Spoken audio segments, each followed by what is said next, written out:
Akibat penipisan pembuluh darah seperti ini atau aneurisma ini, tidak perlu tekanan darah yang tinggi untuk pecah. Ini yang disebut aneurisma.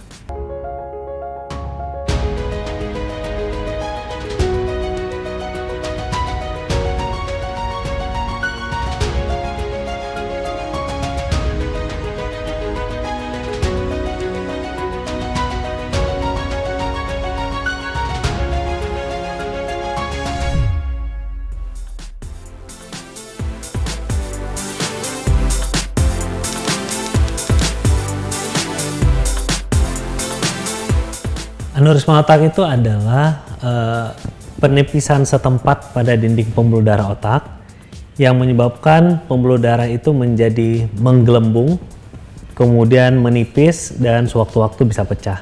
Jadi seperti kalau kita misalnya menyalakan keran pada selang air, lalu selangnya kita pegang, kita tutup, maka selang air itu akan menggembung, membesar dan sewaktu-waktu kalau tekanannya sangat tinggi bisa pecah. Nah, akibat penipisan pembuluh darah seperti ini atau aneurisma ini, tidak perlu tekanan darah yang tinggi untuk pecah. Ini yang disebut aneurisma.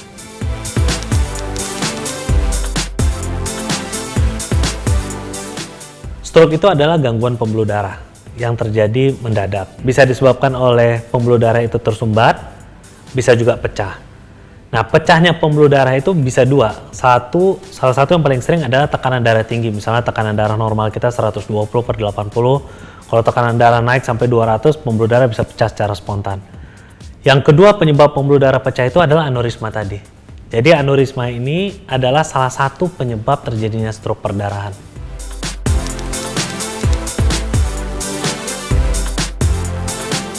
Aneurisma ini pada saat dia belum pecah, dia tidak bergejala sama sekali. Aneurisma ini baru bergejala sewaktu dia pecah. Dan gejalanya biasanya diikuti dengan sakit kepala yang mendadak, yang sangat hebat, diikuti dengan kadang-kadang penurunan kesadaran, kelemahan, dan sebagainya. Tapi pada saat dia belum pecah, itu tidak bergejala sama sekali, jadi mirip seperti bom waktu.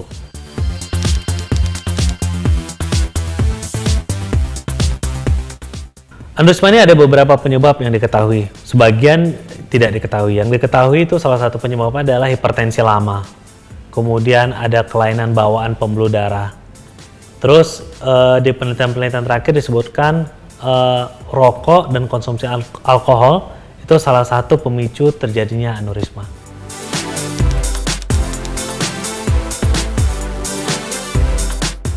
Gejala aneurisma yang paling spesifik adalah sakit kepala mendadak yang sangat luar biasa, belum pernah seperti itu sebelumnya. Jadi the worst headache in lifetime. Jadi sepanjang hidup itulah sakit kepala terberat dan terjadi mendadak. Kalau ini terjadi nggak ada pilihan lain, langsung ke rumah sakit. Lalu di rumah sakit akan didiagnosis dan lakukan CT scan dan pemeriksaan pembuluh darah.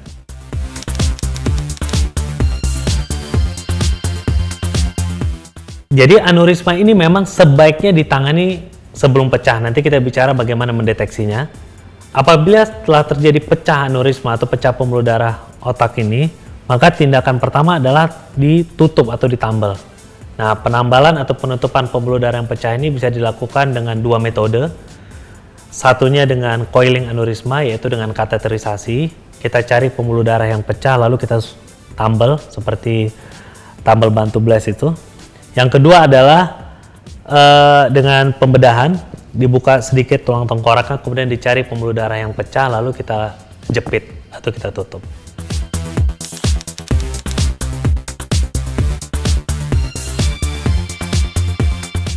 Frekuensi aneurisma ini memang tidak sebanyak frekuensi stroke yang lain ya, tapi angkanya diperkirakan sekitar di Indonesia per tahun ada sekitar 20.000 sampai 25.000 orang yang menderita aneurisma pecah. Cukup banyak sebenarnya dengan populasi sebesar kita gitu.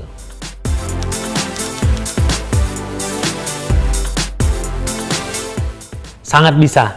Jadi satu-satunya cara untuk mendeteksi aneurisma adalah pertama dengan brain check up. Brain check up itu melakukan pemeriksaan screening, imaging seperti MRI atau MRA atau CT angio ya, CT scan atau MRI untuk mengevaluasi kondisi pembuluh darah otak kita. Nanti di situ akan terlihat pembuluh darah yang punya kecenderungan akan pecah, ada aneurisma, dan sebaiknya ditreat sebelum pecah.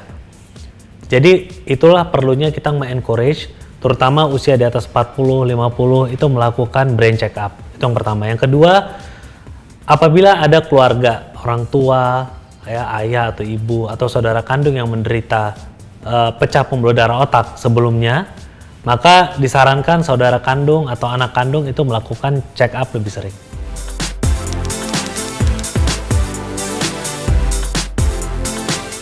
Sangat bisa. Jadi di negara maju sebenarnya 95% bahkan itu aneurisma itu ditangani sebelum dia pecah. Sebaliknya di Indonesia hampir semua aneurisma yang datang ke rumah sakit pada kondisi yang pecah. Artinya kenapa? Artinya kemauan atau keinginan screening otak pada orang Indonesia masih cukup rendah. Dengan pemeriksaan screening atau brain check up yang baik, kita akan menemukan aneurisma dalam kondisi belum pecah, orangnya masih sehat. Kita tangani, kita perkuat dinding pembuluh darah yang tipis tadi, sehingga resiko besarnya menjadi 0. Kalau misalnya kita nggak ada hipertensi, nggak ada obesitas, nggak ada diabetes, kondisinya sehat-sehat aja, kemudian keluarga juga tidak ada keturunan stroke, tetap disarankan di usia di atas 50 tahun itu check up. Itu yang disarankan di banyak negara maju. Di atas usia 50 tahun kita disarankan untuk melakukan check up. Tapi kalau kita punya faktor resiko misalnya seperti hipertensi, diabetes, kemudian pola hidup yang nggak sehat, alkoholisme, kemudian merokok, segala macam, itu lebih awal lagi check up akan lebih baik. Karena bagaimanapun resiko-resiko ini setelah terbukti mempercepat terjadinya pembentukan aneurisma.